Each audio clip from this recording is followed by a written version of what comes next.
Imagine, if you will, standing by an ancient river, not just any river, the Euphrates. Its waters seem to carry echoes, right? Yeah. Whispers of empires long gone. Yeah, it's more than just geography. It's like a character in the story itself. Exactly. And today we're diving into a real mystery tied to that river, a prophecy about 4 angels bound there, waiting. It's a powerful image, isn't it? These beings, supposedly so mighty they need divine chains, just held there, still. Mm-hmm. The texts we're looking at, they paint this picture. Winged figures, immense power just contained. An ancient kind of hunger, maybe, held back by something more than just metal. Right, not metal chains, but the word of the Almighty, as one source puts it, which adds this whole supernatural layer, doesn't it? It really does. So our mission today really is to try and peel back those layers. Who are these figures? Why are they bound there by the Euphrates? What's dormant beneath the surface? And, well, what happens when they're finally let go? We're sort of like divine detectives, piecing it together from these ancient clues. Mm-hmm. I like that. Divine detectives. And the Euphrates itself, it feels central. It's seen everything, hasn't it? Garden of Eden stories, Babylon rising and falling, armies marching. It's the lifeblood, the boundary line. And some sources even call it the line between order and chaos. That phrase, threshold of judgment, it really sticks with you. And that's where these 4 are said to be still ancient, but radiating this coiled power. And the nature of their binding, like you said, not forged in metal, it suggests something fundamental, something that binds their very essence, maybe. Makes you wonder what they did to warrant that. Yeah, exactly. Which brings up the question of how long? How long have they been there? The texts hint at, well, vast stretches of time. They link it to some really ancient events, don't they? Babel, Nebuchadnezzar's statue, even those enigmatic watchers, the fallen angels from Genesis and Enoch. It paints this picture of an imprisonment that spans millennia, a long, long watch. And get this, the sources also whisper they might not be entirely alone down there. Yeah, something else is stirring. A vast army, like hundreds of millions strong, just waiting for the signal. Wow. Okay, so that adds another dimension entirely. An immense waiting force. The truly apocalyptic scale, if you think about it. So how does this release happen? Through the trigger, right? Yes, a very specific one. The 6th angel sounds a trumpet. And it's significant because other trumpets came before, bringing different kinds of trouble. This one feels final, heavier. Right, the 6th trumpet. So the previous ones were bad, but this is different. Seems that way. The contrast makes this moment stand out. Mm-hmm. And then comes this voice, described as coming from the altar in heaven itself. From the altar, okay. Yeah. And it gives this command, Desata a los 4 ángeles atados junto al gran río Euphrates. Release the 4 angels bound at the great river Euphrates, using that old word, desata. It just adds to the weight. Desata. Release. And is it immediate? Do they just appear? The bonds break instantly, yes. But their full arrival isn't quite so sudden. There's this chilling prelude first. With warning signs. Exactly. Omens. The sources talk about nightmares spreading across the world. Identical nightmare. Identical. What do people see? Winged shadows covering the sky. A vast, silent army just there on the horizon, like a shared subconscious dread bubbling up. That's incredibly unsettling. Just that image. And then things start happening in the sky. Unnatural darkness. Strange, flickering red lights, like eyes watching. And a sound. Oh, sound. Yeah, pervasive. Hard to describe, apparently. Something that just vibrates through everything, causing this deep, primal fear. And how does the world react to all this? I mean, nightmares, weird lights, a global creepy sound? Well, predictably, maybe. The powers that be, governments, media, they try to explain it away, rationalize it, find a scientific cause. Standard procedure, I guess. But those who know the prophecies, who've studied these ancient texts, they recognize it. They know what's starting. It kind of highlights how easily we can miss things if they don't fit our neat little boxes, right? Definitely. So the omen pass, and then the unleashing. Then the unleashing. And the descriptions make it clear this isn't like human warfare. It's not disease as we know it. It's something else, more spectral, harder to grasp. Spectral. What kind of accounts do we have? Really disturbing stuff. Wow. Riders on horses breathing fire or made of fire. Shadows that aren't just shadows, but can actively choke the life out of people. That's horrifying. Yeah. Mass death on a scale that just overwhelms everything. Infrastructure collapses. It's described as this pervasive, inescapable horror. And the 4 angels themselves, are they seen leading this? That's the chilling part. Mostly, they seem unseen. Your presence is felt. It's like They're the guiding intelligence behind it all, this directed, focused destruction, rather than just random chaos. Which circles back to the big question, who are they? What's their origin? Exactly. And the sources explore a few possibilities, all pretty unsettling. Like what?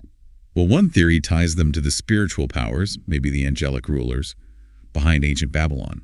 Punished for something, maybe pride or corruption, and now let loose as instruments of judgment.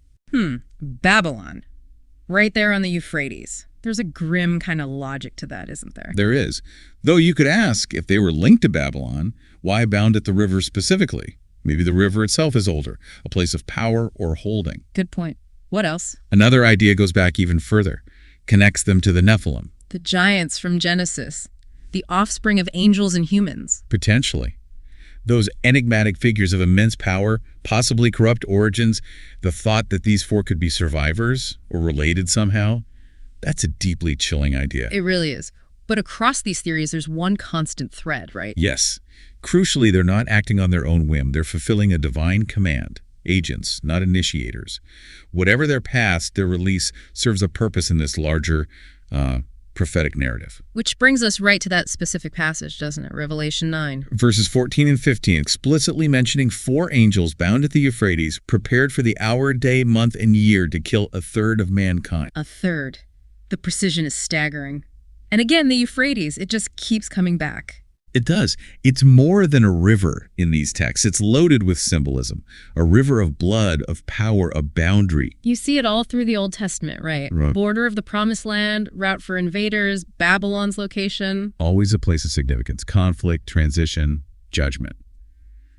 So holding these powerful beings there, it fits that symbolism. Yeah. The threshold, the line between order and chaos, waiting for that final command. And thinking about angels, we often picture them as, benevolent, heart-playing figures. But that's not always the case in these texts, is it? Not at all. They're messengers, yes, but also incredibly powerful beings carrying out divine will, which isn't always comforting from a human perspective. Sometimes it's terrifying.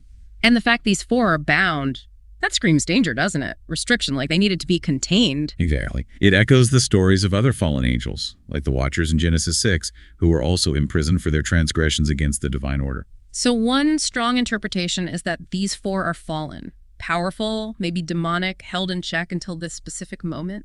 That's a very common and frankly unsettling interpretation. And that detail about being prepared for the hour, day, month, and year, it removes any sense of randomness. It suggests a deliberate, calculated unleashing of terror, orchestrated from above. And they're never named, are they? Which just adds to the mystery. No names given in Scripture, which naturally leads to a lot of speculation. People compare them to the four horsemen, I imagine. They do, but the timing seems different. The horsemen appear earlier in Revelation's sequence. These four feel like something else, a different phase of judgment. Okay, so other theories about their identity. There's the idea linking them to the spiritual forces behind those historical empires along the Euphrates. Assyria, Babylon, Persia, the Medes, like each angel representing the dark power behind one of those empires. Interesting. The unseen forces shaping history. Then you get more esoteric connections, like to the Grigori, the Watchers, from texts like the Book of Enoch. These were angels who rebelled, taught forbidden things, and were imprisoned. It fits the bound angel motif quite well. Right, the supernatural imprisonment angle. And then there's a really modern kind of disturbing theory. Go on. Linking them to nuclear powers. Each angel representing a nation with the ability to cause mass destruction. And that third of mankind figure suddenly sounds terrifyingly plausible in a nuclear context. Wow. That's a heavy interpretation for our times. It is. And it raises that uncomfortable question. Could there be unseen influences pushing world leaders toward conflict? Demonic entities stewing the pot. It certainly resonates with current anxieties. Regardless of who they are, that what they do is staggering. Killing a third of humanity. That's billions of people. Billions.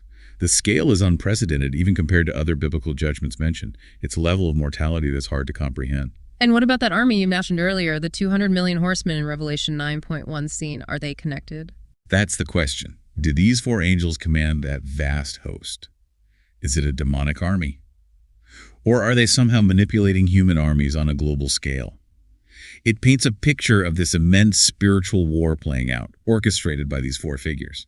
So why bind them at all, then, if they're part of a divine plan? Well, the binding itself sends a message, doesn't it? It shows limitation. Even these incredibly destructive forces are under ultimate control. God's sovereignty remains absolute. So it's a message of control, maybe even hope for the faithful amidst the terror. Exactly. Hope for the faithful, terror for the unrepentant. It's that dual nature you often find in prophecy. A reminder that even in the darkest hour, there's a larger plan, and divine power sets the boundaries. Could the binding also be punishment for something they did long ago? That's another strong possibility. Punishment for ancient, maybe truly heinous sins.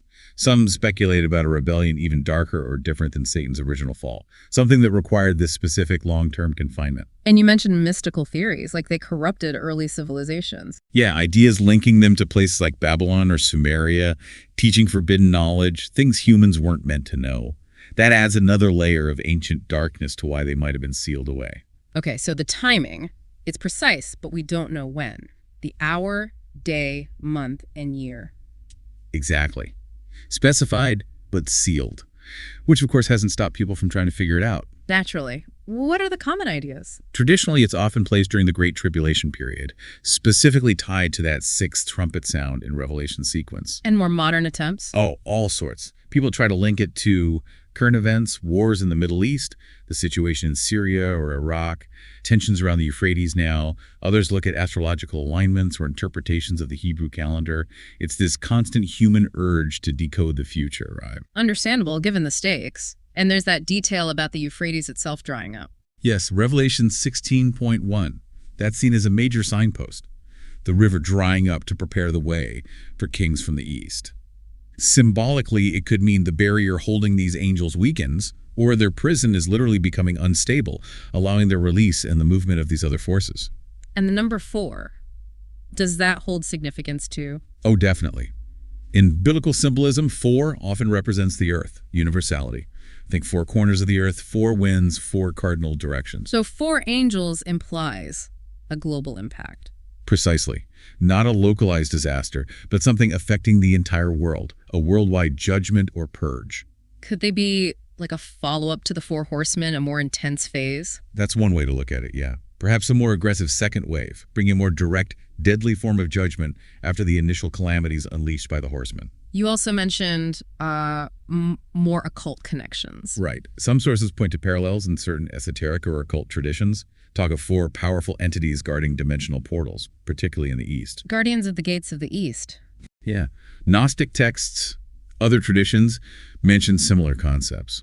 So one interpretation, however speculative, is that these angels might be linked to such entities, sealed away to prevent something even worse from breaking through, preventing darker dimensions from fully opening onto our reality. That adds a whole cosmic horror vibe to it. It does. And then you have the conspiracy theories linking them to ancient Sumerian gods like the Anunnaki, reimagined as demons sealed near the Euphrates. Always creative, those theories. And the unsettling thought that maybe current conflicts or even archaeological digs in that region could be inadvertently poking the bear. Disturbing ancient seals or energies connected to these beings, it's certainly provocative. So circling back to the release mechanism, who actually gives the order? Is it Satan? Is it a mistake? No, the book of Revelation is quite clear on this. It's the 6th angel, the one with the trumpet. That angel conveys the command from the heavenly altar. So it's divinely permitted, part of the plan. Exactly. Not rogue actors, not an accident.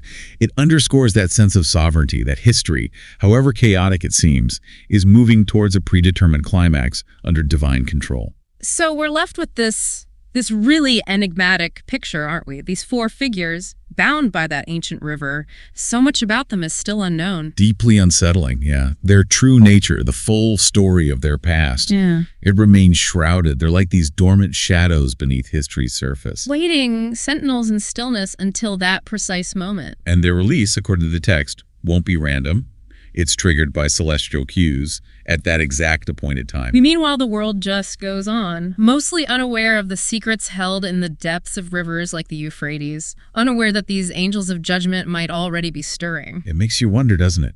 What if the signs aren't always loud, cataclysmic events? What if they're subtle, veiled in the everyday, shifts in the world's ancient currents? What if the warnings aren't trumpets blasting, but just whispers, carried on the wind from the banks of that old river, a truly haunting thought to leave things on.